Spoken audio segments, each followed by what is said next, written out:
મિર્ચી morning. સત્ય ઘટના, મારા એક ફ્રેન્ડની સાથે થયેલી સત્ય ઘટના. 31 માર્ચ હતી, શનિવારે એના ફેમિલીમાં કોઈની ડેથ થઈ ગઈ. હવે માર્ચ એન્ડિંગ હોય એટલે કામ તો કેટલું હોય. એને બોસને ફોન કર્યો કે સર કોઈ ગુજરી ગયું છે, મારે જવું પડશે.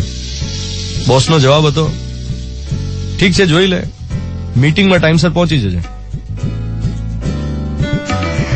આવા શુષ્ક સંવેદનહીન માણસો, માણસાઈ વગરના માણસો બની ગયા છે આપણે.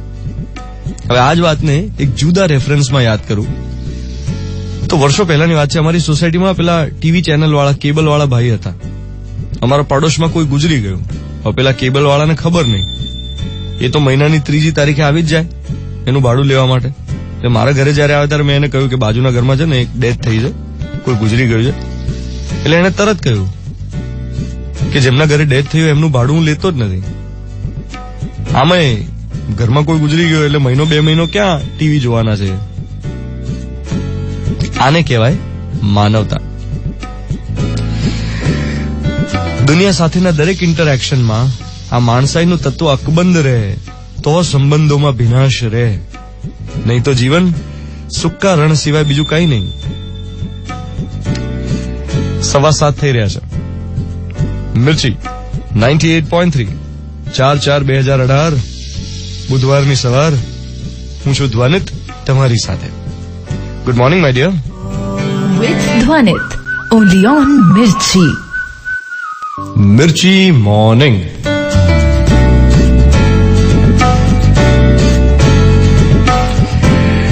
ચલો આજના દિવસની શરૂઆત એક વાર્તાથી કરીએ. એક સ્ટોરી છે. 2 મિત્રો સફર ઉપર નીકળ્યા. બેમાંથી એક જે હતો ને એકદમ રોલી પોલી હતો, એકદમ અલમસ્ત. એક માણસ 4 જણાનું ખાઈ જાય. એક ટાઈમે જમવા બેસે એટલે 2 માટલા તો પાણી જોઈએ અને પીવા માટે. ભૂખ ને તરસ એની એટલી બધી લાગે, બાપરે. અને કોઈ પણ સમય એવો ના હોય કે જયારે એને ખાવાનું મન ના થાય.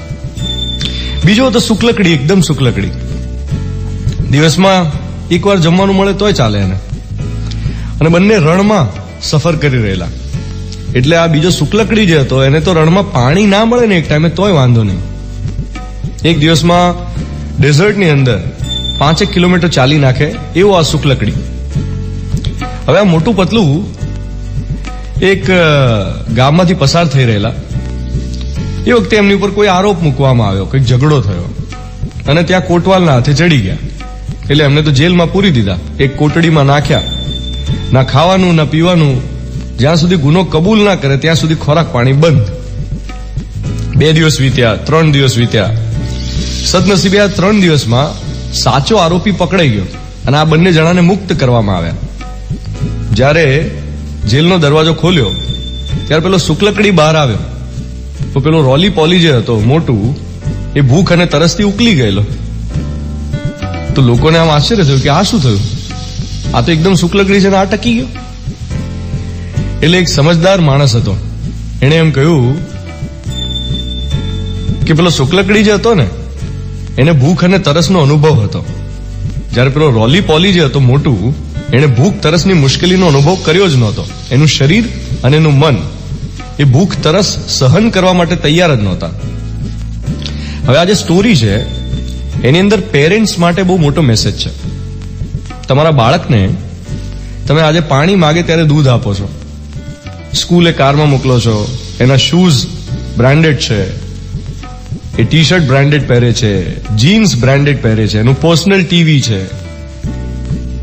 એનો મોબાઈલ છે. હવે તો આ બધું તમારા પૈસાની બદૌલત છે. અને પૈસા હોય તો વાપરવામાં કંઈ ખોટું નથી, પણ અહીંયા ખતરો એ છે કે બાળકને આ બધી સગવડો આપીને તમે એને સંઘર્ષ માટે તૈયાર કરવામાં કાચા પડો છો. કારણ કે બાળક તો એવી દુનિયામાં આગળ વધવાનું છે જ્યાં કટ થ્રોટ કોમ્પિટિશન છે.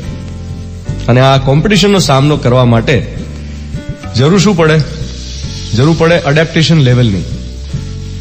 દુનિયામાં આગળ વધવા માટે જરૂર પડે એની આવડતની, મજબૂત મનની.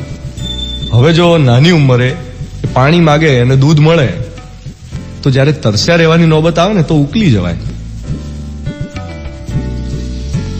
આ હતો આજનો મોર્નિંગ મંત્ર કે પાણી માગે ત્યારે દૂધ ના આપો. પાણી માગે ત્યારે જેટલી તરસ હોય એના કરતા થોડું ઓછું પાણી આપો તો બાળકનું એડેપ્ટેશન લેવલ વધશે. હું છું ધ્વનિત તમારી સાથે. Good morning my dear.